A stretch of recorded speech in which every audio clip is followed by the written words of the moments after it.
Hello and welcome to another Bitcoin video. Just a quick update here. We have continued to drop a little bit more. As I said in the last video, it could really be that in this current descending wedge, which we have on the chart, that we are already in that C wave here. That is how it currently looks to me. This can change depending on what the chart is doing, but this could really be that wave that we are currently riding here, where we completed a 5-wave move here, and we are now in that, which basically is then this yellow wave 1, and we are now in this ABC, and within that, in the C wave, ABC, part of wave 2, corrective wave. So basically what I do expect is a move up, but before that happens, here we should somewhere here find support, maybe can drop a little bit lower, but we should see that move up. If it doesn't do that, then obviously it will accelerate the downtrend. Overall, we are in a downtrend. I don't expect here massive moves up. Nothing will stop me from my or prevent me from talking about my primary expectation that I've been talking about now for 6 months, that Bitcoin is going to reach 20 to 29K. We could be within that C wave. We could really be in that wave 1, 2, 3, 4, 5. So what would that mean? That would mean that in this wave, currently here in that second wave, you would normally come down to here in this region. So the wave 2 target area here between the 61.8% fib level and the 88.7, so between 38K and 38.7. So we're already here. We could from here now start in a wave 3. As I said to you in the previous video, let's assume this really is the case. Of course, there's a bit of speculation around here, but you want to know my view. I guess you do, otherwise you wouldn't watch the video. And there's just my view. And you could from here then, maybe we drop really to that 38K level. I think I showed you in the previous video, or 38.2, but let's go to 38. The target for the next move up for that wave 3, because wave C consists of 5 waves. So for that wave 3 would at least be the 1.618 fib extension, so 42.3. We would then see another move down a little bit, and then the final move up.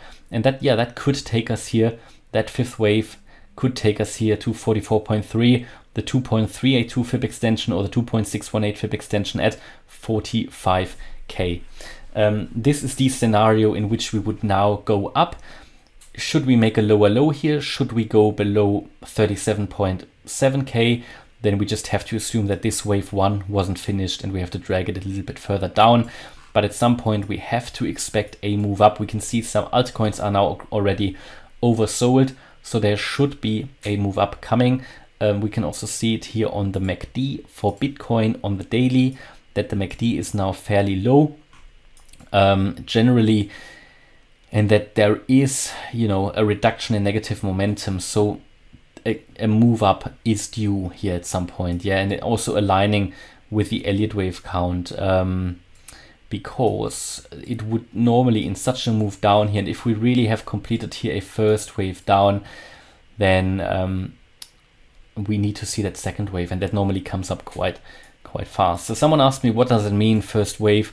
Well, it just means that from here, and you have waves in different degrees. I don't want to make it too complex. I always try to keep it fairly simple in these videos, and I think you appreciate that, because there's no point. I know a lot of other Elliott Wavers make videos that are 30 minutes long, 40 minutes long, and they can get very boring because they talk about all sorts of scenarios. I always try to stick here to 1 or 2 scenarios that I think are most likely, and I try to keep it simple, not explaining every wave move, because it can be very draining, especially if you have not so much experience with Elliott Waves. But what it means that we completed here, when we reached the top of that channel, that we completed with roughly 48.5K, a larger 4th wave, which means we should then get in a 5th wave down here into this target area between 20 and 29K. This 5th wave again consists of 5 waves, and you can see them here in yellow, 1, 2, we will then have a 3, 4, and 5.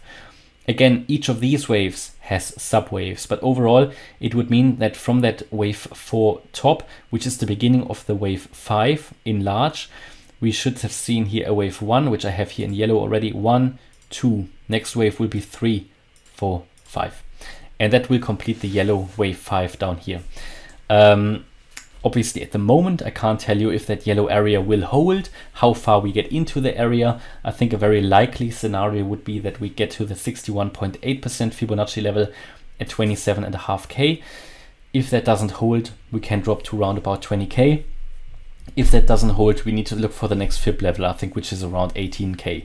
I can only hope that the 61.8% fib level holds, because if it doesn't, then I think a lot of altcoins will look very, very poorly. Yeah, and that is just what it is, because from here into the area, into that target area, from where we are roughly now, that is just to the 29k level. I mean, that is a 25% drop. And if we go to the 35k, to the 61.8% fib level, 30%. If we go to the low of that target area, we're already at 47%. And if we drop 47% for Bitcoin, many altcoins will drop another 60-70%. And that will take many altcoins into the realm of meaninglessness, I tell you that, honestly. And if we drop even lower, then yeah, good night for many altcoins. It just is reality, and welcome to the crypto market. It's not nice. I don't like it. I hope we are going to find support here. Honestly, I can really only hope it. Do we have a chance to go up from here? Yeah, of course, the market could suddenly move up. But even then, here in this alternative scenario, that is still not dead. It will only die below 34.5k. Then it would be invalidated. This would be an A, B, C pattern, in which we would first go a little bit higher before we then come down. But again, it wouldn't change the final destination. Well, it's not the final destination, is it? Because after that we want to go up again. But it is basically a little bit of a diversion. That's how you can think about it. What else? And basically this correction has now lasted for a year. Yeah, it started in May 21 or April 21 when we started to sell off here. That was an A, B, C, and yeah, already a year going, which is good, which means that at some point we should see the light at the end of the tunnel. It's typically what it is. And yeah, there we go. Okay, that is my view about Bitcoin here at the moment. I can't really tell you anything else. We need to wait what the price is doing now and when the price is going to break out of this descending wedge pattern. Can it break to the downside? Yes, I find it fairly unlikely, but of course it's possible.